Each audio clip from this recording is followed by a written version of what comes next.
اعوذ باللہ من الشیطان الرجیم بسم اللہ الرحمن الرحیم ولو انہم آمنوا واتقوا لمثوبۃ من عند اللہ خیر لو کانوا یعلمون۔ اور اگر وہ ایمان لاتے، رحمت عالم محمد رسول اللہ صلی اللہ تعالی علیہ وسلم پر ایمان لاتے، یہ یہودیوں کے بارے میں کہا جا رہا ہے، اور پرہیزگاری کرتے تو اللہ کے یہاں کا ثواب بہت اچھا ہے۔ مگر انہوں نے ایمان نہیں لائے، پرہیزگاری نہیں کی، اپنی کتابوں میں رد و بدل شروع کیا، حضور کے جو صحیح اوصاف تھے ان کی کتابوں میں ان کو بدل بدل کے بتانا شروع کر دیا دنیا کے لالچ میں۔ تو اللہ فرما رہا ہے کہ اللہ کے یہاں کا ثواب سب سے بہتر تھا اگر وہ ایمان لاتے، مگر وہ ایمان نہ لائے، کاش کسی طرح انہیں علم ہوتا۔ یا ایھا الذین آمنوا لا تقولوا راعنا وقولوا انظرنا واسمعوا وللکافرین عذاب الیم۔ اے ایمان والو، سرکار اقدس صلی اللہ تعالی علیہ وسلم جب دین کے مسائل و شریعت کے احکام بیان فرماتے تو اپنے انداز میں بیان فرماتے، اور صحابہ کرام کا ماحول ایسا تھا جو جیسا آیا جہاں پہ جگہ ملی بیٹھ گیا۔ کچھ حضرات اس میں ایسے بھی تھے جو ایک بار میں بات سمجھ نہیں پاتے تھے، اور وہ حضرات جو تقریر سنتے تھے سرکار کی وہ سمجھنے کے لیے سنتے تھے نا۔ آج ہم لوگ مزہ لینے کے لیے سنتے ہیں، فرق ہو گیا۔ تو کئی دفعہ ایسا ہوتا تھا کہ کوئی بات ان کے سمجھ میں نہیں آتی، میں حالانکہ بولتا ہوں کہ سمجھ میں نہیں آئے تو بیچ میں ٹوک کے پوچھ لینا، اس میں برائی نہیں ہے، نہیں سمجھ میں آئی تو سمجھنا چاہیے، مگر الٹا نہیں سمجھ لینا چاہیے، ہم کچھ بول رہے ہیں آپ کچھ اور سمجھ کے چلے گئے، یہ نقصان ہو جائے گا۔ تو ان کو جیسے سمجھ میں نہیں آتی تو وہ عرض کرتے رائنا یا رسول اللہ، اے اللہ کے رسول ہماری رعایت فرمائیے، مطلب ہم سمجھ نہیں پائے، اس کو پھر سے فرما دیجیے۔ تو یہ رائنا کا لفظ اہل مدینہ اور اہل مکہ کے نزدیک اچھا تھا، ہماری رعایت کیجیے، لیکن یہودیوں کی زبان میں یہ لفظ برا معنی رکھتا تھا۔ یہودیوں کی اصطلاح میں اس کا معنی ہوتا تھا چرواہا، سمجھ گئے؟ اب یہ بات تو صحابہ کرام نے عرض کیا، سرکار نے توجہ نہیں کی، ٹھیک ہے تم کہہ رہے ہو تو پھر سے بتا دیے ایسا۔ اور اسی کے بعد سے اگر کوئی بات آپ کے خطبے میں زیادہ اہمیت کی ہوتی یا آپ چاہتے کہ اس کو لوگ سمجھیں تو ایک بات کو 3 مرتبہ ارشاد فرماتے، سمجھ گئے؟ آج اگر ہمارے مقرر صاحب ایک بات کو 3 مرتبہ بولیں تو پیچھے سے لقمہ دے دیں گے لوگ، آگے بھی بڑھو کہ اسی میں اٹکے رہو گے، ہے نا؟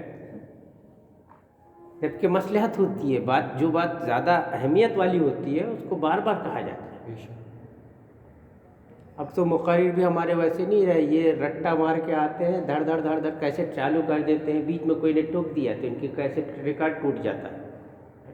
اپنے یہاں جلسہ تھا، ایک صاحب بہت عمدہ تقریر کرتے ہیں وہ، اگر کیسٹ بیچ میں عمر رضا صاحب آ گئے تو ان کی کیسٹ ٹوٹ گئی، تقریریں نہیں جمع پائے، حالانکہ بہت عمدہ تقریر کرتے وہ۔ اب یہ لفظ یہودیوں نے سن لیا کہ یہ لوگ بولتے ہیں، اب وہ اپنے حساب سے بولنا شروع کر دیا، وہ بھی حضور کو رائنا کہنے لگتے ہیں، وہ اپنے معنی میں بولتے تھے، حالانکہ لفظ کا حقیقی معنی برا نہیں تھا، مگر ان کی بھاشا میں ان کی زبان میں وہ لفظ برا معنی رکھتا تھا، خراب معنی رکھتا تھا، اور وہ لوگ اپنے حساب سے بولنا شروع کر دیے۔ سعد ابن معاذ یہ یہودیوں کی زبان اور اصطلاح کو اچھی طرح سے سمجھتے تھے۔ ایک دن ایسا ہوا کہ ایک یہودی نے آپ کے سامنے یہ لفظ بول دیا حضور کے بارے میں، آپ نے سنا فوراً رک گئے اور اس کا سر پکڑ کے فرمایا، اے خدا کے دشمن تم پر لعنت ہو، اگر میں نے اب کسی کی زبان سے یہ لفظ سنا تو وہیں قتل کر دوں گا۔ یہ سعد ابن معاذ نے کہا، کیونکہ آپ جانتے تھے کہ یہ کس معنی میں بول رہا ہے نا؟ یہ حال ہوتا ہے، جو اہل علم ہوتے ہیں کئی دفعہ ایسا ہوتا ہے کہ وہ سمجھتے حقیقت حال کیا ہے، ہم لوگ سمجھتے یار یہ لوگ پھالتو کے لڑنے میں تل جاتے ہیں، پھالتو کے لڑنے میں نہیں تلتے، یہ ایمان کا حصہ ہے۔ رسول اللہ کے بارے میں ایسا لفظ استعمال کیا جو ان کی زبان میں برا معنی رکھتا تھا، حضور کی یا صحابہ کرام کی زبان میں برا معنی نہیں تھا اس کا، یہ تو ادب کے تقاضے میں بول رہے تھے، مگر ان کی زبان میں برا معنی رکھتا تھا اور وہ اسی معنی میں بولتے تھے. اور یہ بات سعد بن معاذ سمجھ گئے تو اس کا سر پکڑا اور فرمایا دشمن خدا آج کے بعد اگر یہ لفظ کسی نے کہا تو اسے وہیں ختم کر دوں گا. اور اس کے بعد آپ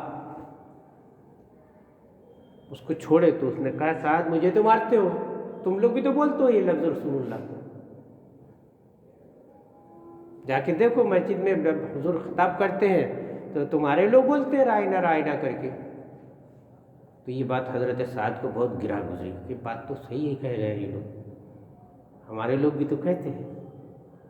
تو وہ یہی عرض کرنے کے لیے مسجد آ رہے تھے، حضور کی بارگاہ میں حاضر ہونے آ رہے تھے کہ آج جا کے یہ عرض کروں گا کہ حضور آپ صحابہ کو حکم فرما دیں کہ اب آپ کو رائنا نہ کہیں، کیونکہ یہ لفظ یہودیوں کی زبان میں برا معنی رکھتا ہے. وہ کہنے آ ہی رہے تھے اور ادھر آیت کریمہ نازل ہو رہی تھی. سبحان اللہ سبحان اللہ. اس سے سمجھ میں آیا جو بات سعد کو بری لگی سعد کے رب کو پہلے ہی بری لگ گئی ہے نا، اللہ کو پہلے ہی بری لگ گئی.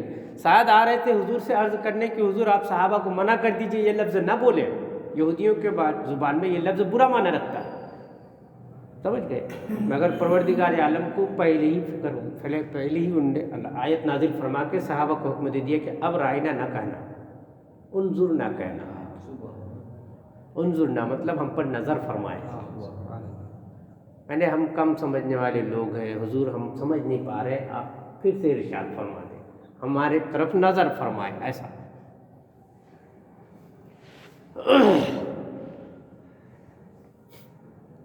اس سے معلوم ہوا کہ نبیوں کی بارگاہ میں ادب اور تعظیم، ان کی بارگاہ میں کلمات ادب عرض کرنا فرض ہے. بے شک. جبھی تو ایسا لفظ اگرچہ بے ادبی کا نہیں تھا وہ لفظ، لیکن چونکہ دوسرے زبان میں وہ فساد کا معنی رکھتا تھا جو آپ کے شان کے خلاف تھا، ادب کے خلاف معنی رکھتا تھا. پروردگار عالم نے اس کو سختی سے منع فرما دیا کہ نہیں مت کہنا، اب انظر نہ کہنا.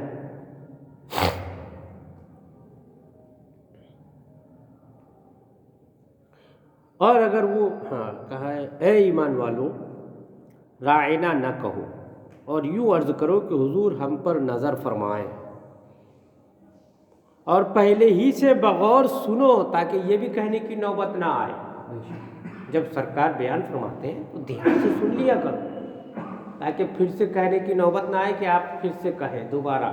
حضور کے بارگاہ میں ایسے بھی مت کرا کرو، اور اگر کبھی ضرورت پڑ گئی سمجھنے کے لیے تو انظر نہ کہا کرو، ہے نا. ابھی انگلش میں بولتے ایکسکیوز می،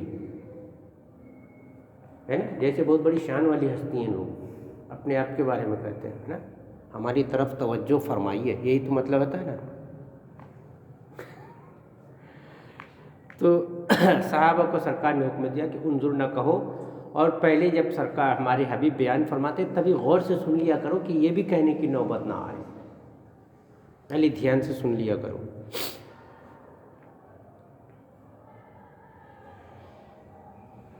ہمتاً گوش ہو جایا کرو تاکہ یہ بھی عرض کرنے کی ضرورت نہ رہے،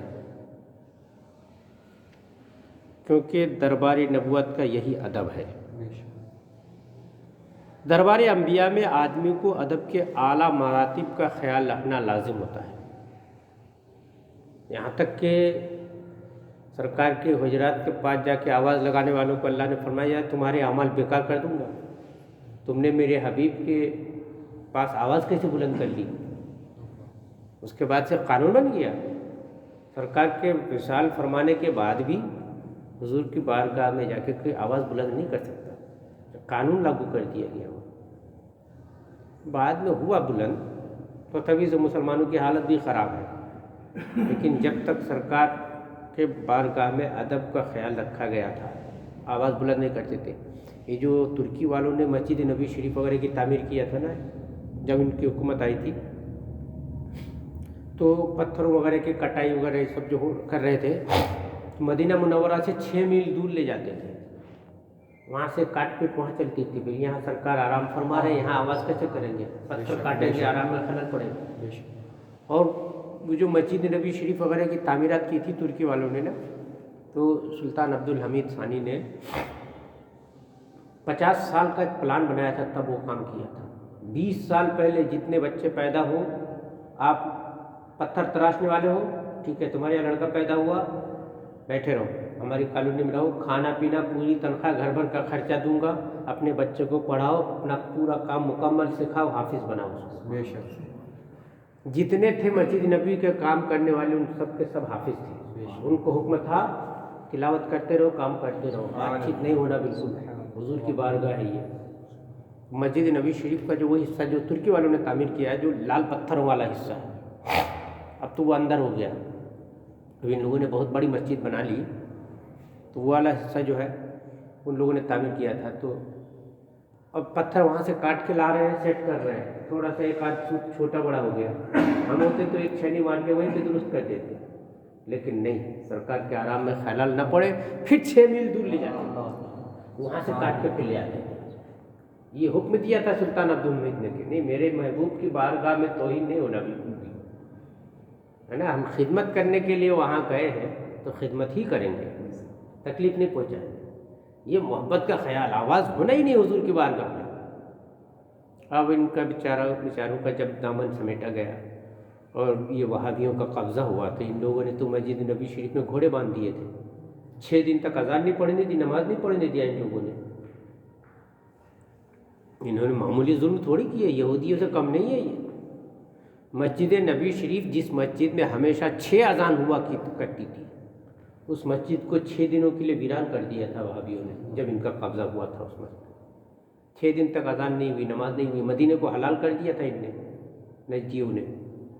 حلال کرنے کا مطلب سمجھتے ہیں؟ کسی کی بھی بہو بیٹی کے ساتھ کوئی بھی جا کے سو جاتے تھے یہ لوگ، پورا مدینہ حلال ہے کہتے تھے، کوئی گناہ نہیں، جو چاہو کر اپنے فوجیوں کے لیے۔ یہ آل سعود جن کو بولتے ہیں، یہ یہود سے بھی زیادہ غدار لوگ ہیں۔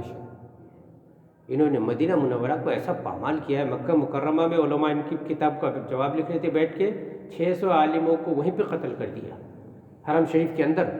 زمزم شریف کا کنواں خون سے لال ہو گیا، علماء کرام کا خون زمزم میں چلا گیا۔ یہ کوئی معمولی چیز نہیں۔ بہرحال بات عرض کر رہا تھا کہ ادب و احترام حضور کی بارگاہ کا کیا ہے۔ ایک لفظ جو ان کے معنی میں اگرچہ بے ادبی کا نہیں تھا، لیکن اس کا ایک دوسرا معنی بھی نکلتا تھا یہودیوں کی بھاشا میں، اور وہ اپنے حساب سے اس کو بے ادبی کے معنی میں لیتے تھے۔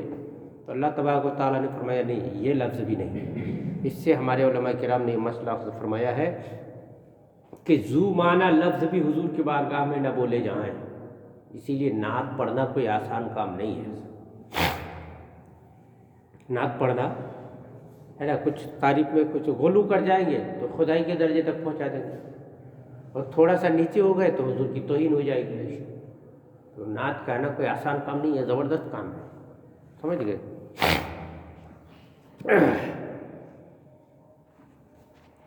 اے ایمان والو، رائنا نہ کہو، اور یوں عرض کرو کہ حضور ہم پر نظر فرمائے، اور پہلے ہی سے بغور سن لیا کرو، تاکہ یہ بھی کہنے کی نوبت نہ آئے۔ اور کافروں کے لیے دردناک عذاب ہے۔ یہاں للکافرین فرمانے میں اشارہ اس بات کیا ہے کہ جو بے ادبی کا لفظ حضور کے بارگاہ میں عرض کرے گا وہ کافر ہے۔ جو حضور کی شان میں بے ادبی کا لفظ استعمال کرے وہ کیا ہے؟ کافر۔ یہ فتویٰ کس نے دیا ہے؟ اللہ نے دیا ہے نا۔ اب آپ دیکھیے ان خبیثوں کی کتابوں کو پڑھیے تو معاذ اللہ، اللہ کی شان کے آگے لکھتا ہے، یہ اللہ کی شان کے آگے، یہ تقویۃ الایمان لکھا ہے، اللہ کی شان کے آگے کوئی مخلوق بڑی ہو یا چھوٹی، کوشٹک لگا کے لکھتا ہے نبی ہو یا ولی۔ جملہ دیکھیے پورا، اللہ کی شان کے آگے کوئی مخلوق بڑی ہو یا چھوٹی، کوشٹک میں کیا لکھتا ہے؟ نبی ہو یا ولی، چمار سے زیادہ ذلیل ہے۔ ایک جگہ ایسے ہم سے بات چیت ہو رہی تھی، قیس نام سے ایک وہابی تھا، اس نے کہا کہ اس میں برائی کیا ہے، اللہ کی شان بتا رہے ہیں۔ میں نے کہا یہی شان ہم تمہارے باپ کے ایسے بتانے لگ جائیں، اللہ کی شان کے آگے کوئی ہو، قیس کا باپ ہو یا اس کی ماں، چمار سے زیادہ ذلیل ہے، تم کو کیسا لگے گا؟ تعریف کر رہا ہوں تمہاری، نہیں آپ ایسا بولیں گے ہی کیوں کہتا ہے؟ میں نے کہا بھی تو تم لوگ خدا کے شان میں، رسول کے شان میں بول سکتے ہو، تمہاری ماں کے شان میں، باپ کے شان میں بول دیتے ہو، گستاخی سمجھ رہے ہو؟ جو بات تمہارے باپ ماں کے لیے گستاخی ہے وہ اللہ رسول کی شان میں گستاخی نہیں ہے۔ تم لوگوں نے کیا اپنے ماں باپ کی عزت اللہ رسول سے بھی زیادہ سمجھ رکھی ہے؟ ہماری کروڑوں ماں باپوں کی عزتیں قربان ہیں اللہ رسول کی شان، ہے نا؟ تو یہ کم بختی ہے۔ تو اللہ کے حبیب کی بارگاہ میں ایسا لفظ جو اگرچہ بے ادبی کا نہ ہو، خالی اس میں احتمال ہو کہ کوئی اس کو بے ادبی کے معنی میں بول سکتا ہے، اس کو اللہ نے حرام فرما دیا، اور اسے بولنے والے کو اللہ نے کیا کہا؟ وَلِلْكَافِرِينَ عَذَابٌ عَلِيمٌ، کافروں کے لیے دردناک عذاب ہے۔ انہوں نے تو قصداً لکھے ہیں اور آج تک چھاپ رہے ہیں، اور الٹا یہ کہ اپنے آپ کو مسلمان کہتے ہیں، بات کرتی ہے تو بحث مناظرہ کرتے ہیں، اس پہ دلیلیں لاتے ہیں معاذ اللہ۔ اللہ رسول کی شان میں ایسی ایسی گستاخیاں کی ہیں ان لوگوں نے، کسی چوہڑے چمار کا تو کیا ذکر اس طرح سے بھی لکھا ہے۔ ایک جگہ سرکار کے علم پاک کا بیان کرتے ہوئے بچوں، پاگلوں، گدھوں کا چوپایوں سے زیادہ نہیں، اس طرح کی باتیں خبیث، خباثت کی حد ہو گئی ہے۔ اوپر سے اپنے آپ کو مولانا صاحب، عالم صاحب کہتے ہیں، اور ترا یہ کہ اپنے آپ کو سنی ہی کہتے ہیں، وہ بھی وہ اپنے آپ کو سنی کہتے ہیں معاذ اللہ۔ اور اسی سے ہمارے سنی بھائی دھوکہ کھاتے ہیں، رشتہ کر لیتے ہیں، ان کے بیٹھ جاتے ہیں، دعوت میں بیٹھ کے کھا لیتے ہیں ان کے ساتھ میں۔ جو ہمارے باپ کو ایک مرتبہ گالی دے دے گا، وہ جس ہوٹل میں بیٹھے گا ہم وہ ہوٹل چھوڑ کے بھاگ جائیں گے، پتہ ہے نا؟ تو جو ہمارے رسول کی شان میں ایسی بدتمیزیاں لکھے ہیں، اور ایک بات نہیں، زمانہ ہو گئے 150 سال کا لکھتے آئے ہیں، ابھی تک چھاپتے رہے ہیں، اور ٹوکو تو بحث کرتے ہیں، ایسے لوگوں کو ہم دعوت میں بلا لیتے ہیں، ان کے ساتھ دعوت میں بیٹھ کے کھانا کھا لیتے ہیں۔ ہم اپنے ایمان کا موازنہ کریں کہ کہاں رہ گیا ہے، پیچھے ہے نہیں۔ اگر ایمان ہوتا، اللہ رسول کی محبت ہمارے دل میں ہوتی، تو ایسے گستاخوں کے بازو میں بیٹھ کے ہم کھانا کھائیں گے کیا؟ کبھی نہیں کھائیں گے، خیال ہی نہیں کرتے لوگ۔ ما يود الذين كفروا من اهل الكتاب ولا المشركين ان ينزل عليكم من خير من ربكم والله يختص برحمته من يشاء والله ذو الفضل العظيم۔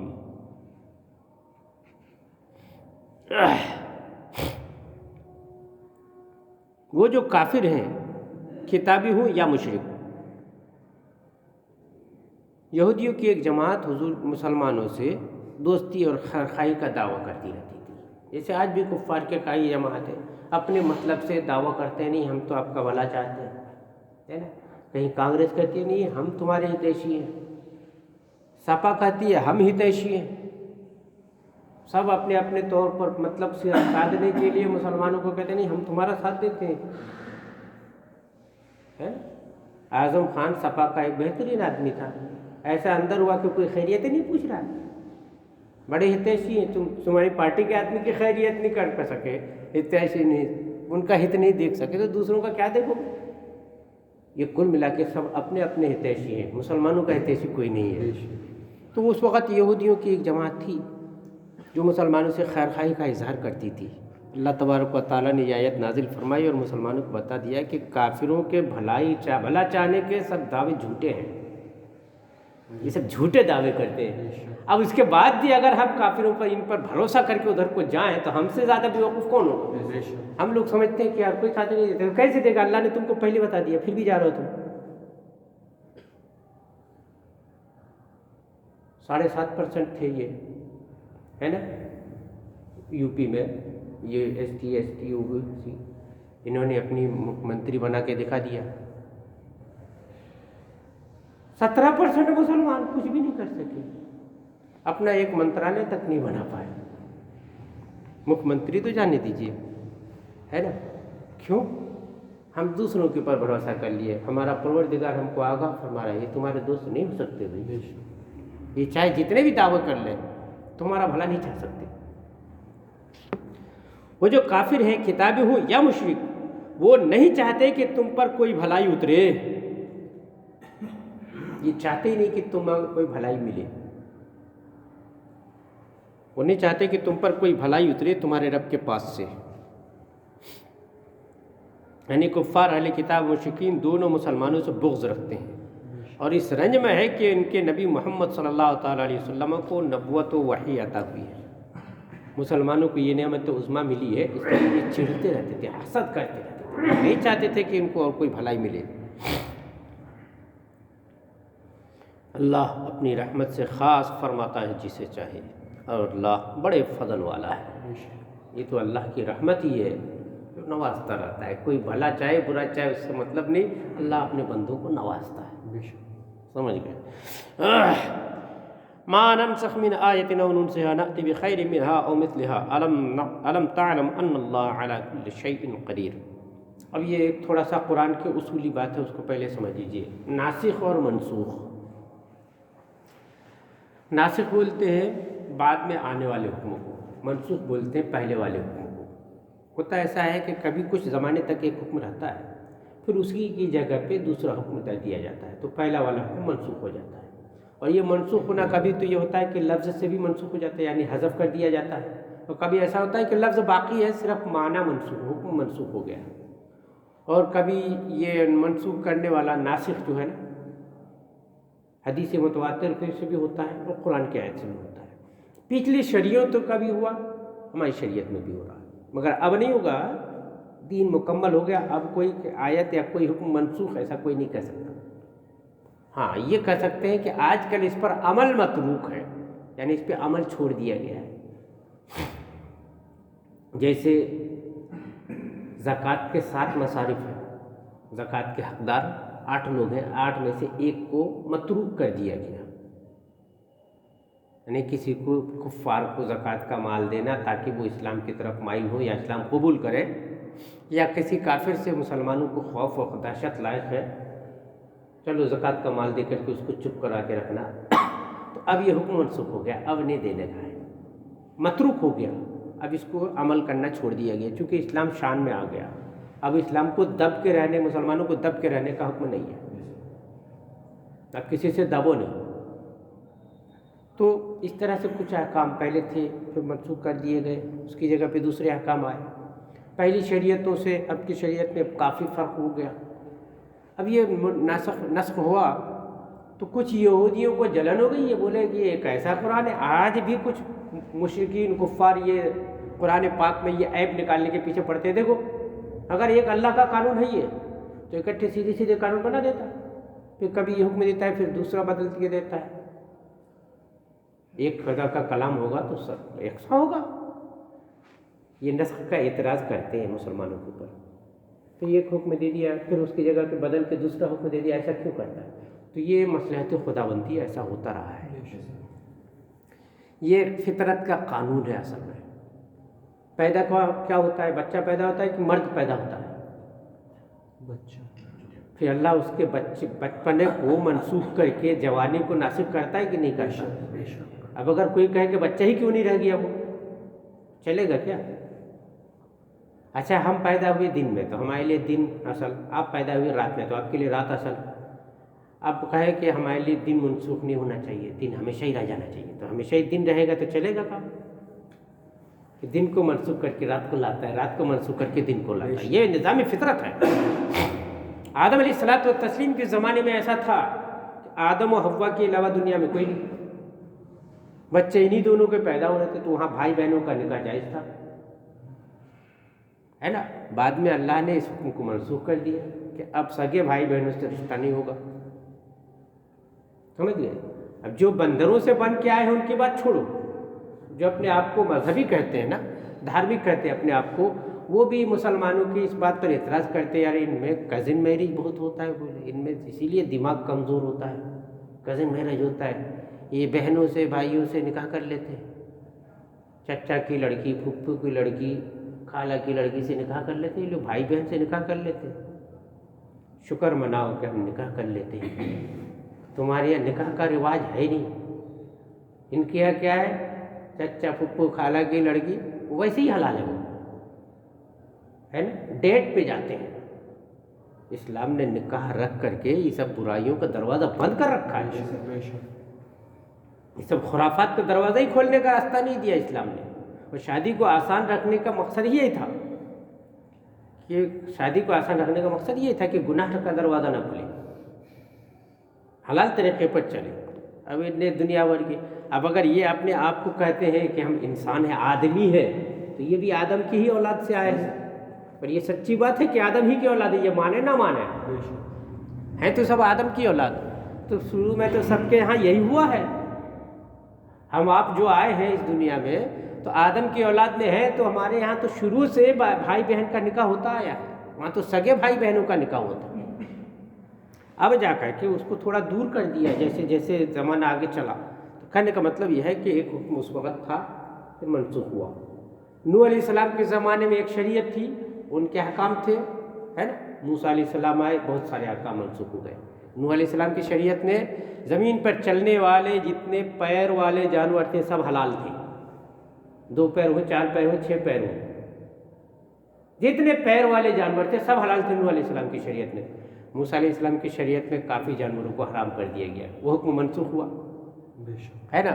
موسیٰ علیہ السلام کی شریعت میں کافی جانور حرام کیے گئے، اور اس کے بعد بھی جو ریڑھ والے جانور جو زمین چھوڑ کے چلتے ہیں، جیسے بکرا، بکری، اونٹ، گائے، یہ جو اوپر چلنے والے جانور ہیں نا، ان کو گوشت تو حلال کیا لیکن ان کی چربی حرام کر دی تھی بنی اسرائیل کے اوپر۔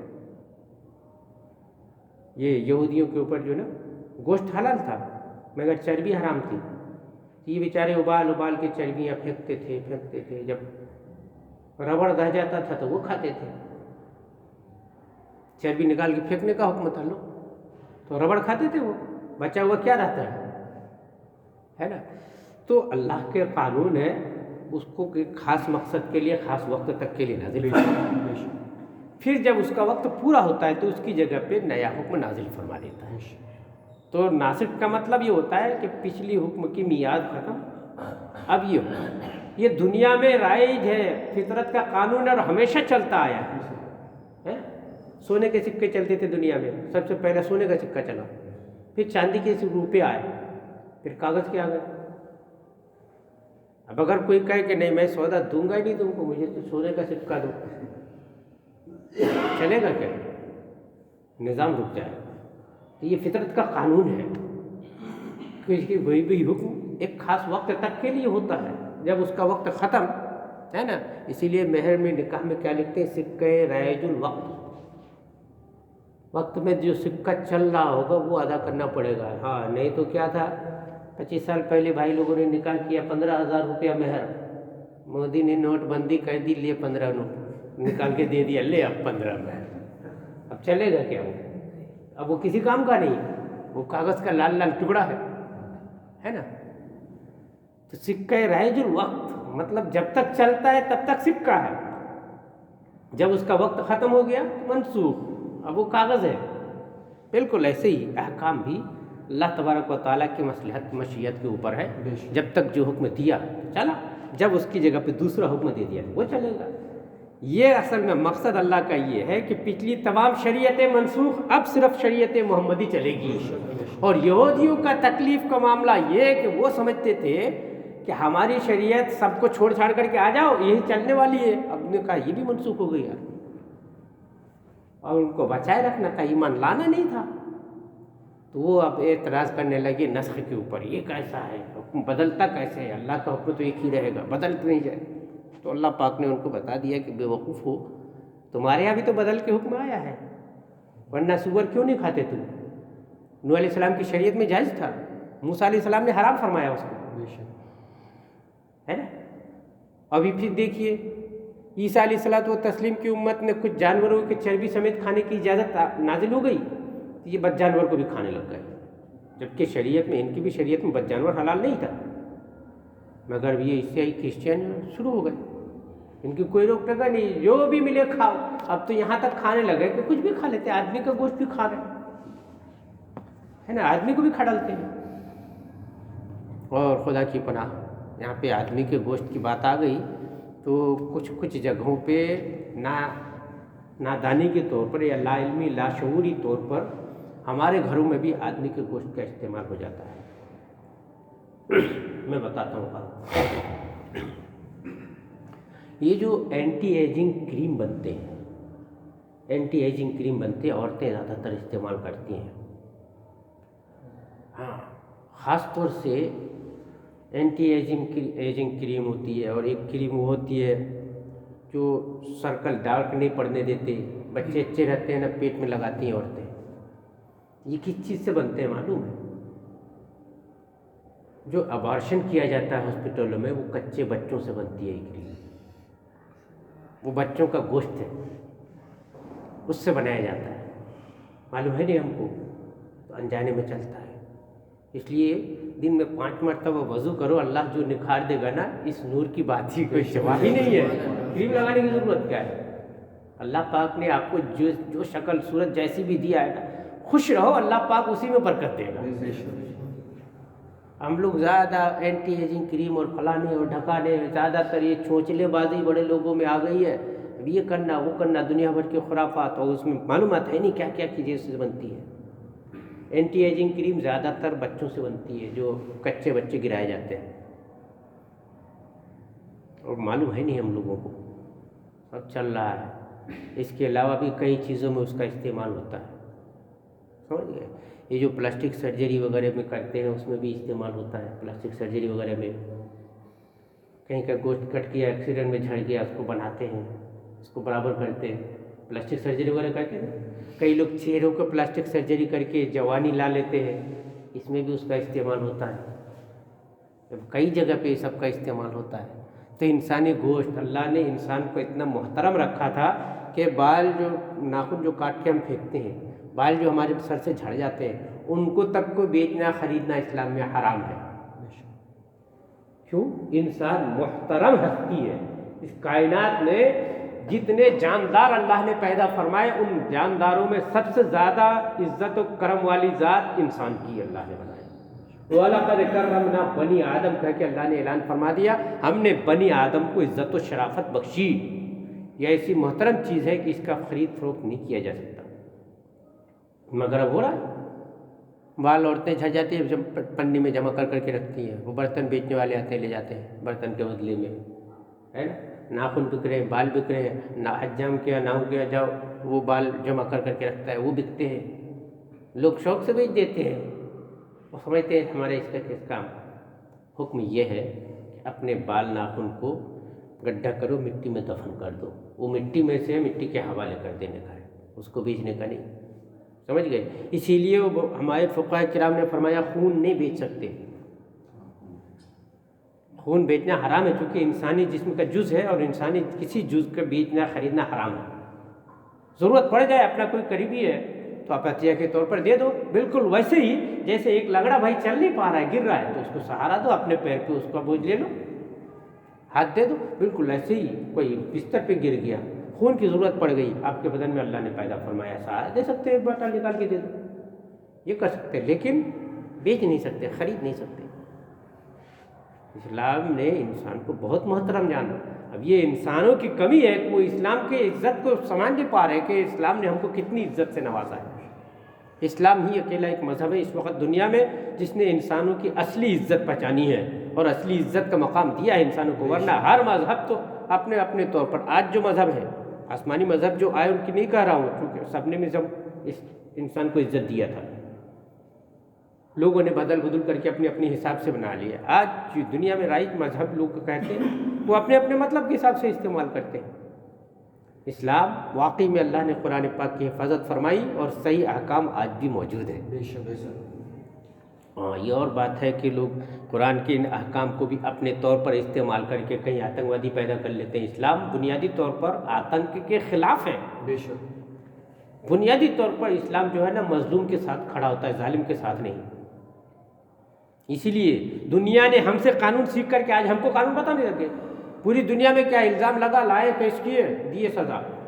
اسلام نے کہا نہیں، مظلوم کی بات بھی سنی جائے گی، جس کے اوپر الزام لگا ہے اس کی بات بھی سنی جائے گی، اور کہیں شبہ پیدا ہوگا تو بری کر دیا جائے گا، ایسے نہیں مان لیا جائے گا، جب تک جرم ثابت نہ ہو کسی کو سزا نہیں دے سکتے، سمجھ گئے؟ جرم کے ثبوت کے بغیر کسی کو سزا نہیں دے سکتے۔ اسلام نے قانون بنایا، سختی کے ساتھ حکم فرمایا، اور دنیا نے اس سے سبق لے کر کے اپنے اپنے قانون میں ڈالا کہ ہاں کسی کے اوپر الزام لگائے، اب جرم کو ثابت کرو تب سزا دیں گے۔ ہاں یہ بات ہے کہ سزا اپنے اپنے طور پر لوگوں نے طے کر لی، اگر اسلامی سزا طے کر لیتے نا تو جرم ختم ہی ہو جاتے۔ چور کا ایک مرتبہ چوری کا ایک ہاتھ کاٹ لیا، دنیا جان لے گا کہ یہ چور ہے، بھیا دنیا پوری جان لے گی کہ یہ چور ہے، تو زندگی میں وہ چوری کی طرف ہاتھ نہیں بڑھائے گا، اس کو خطرہ ہوگا کہ دوسرا بھی گیا تو کیا کروں گا، ہے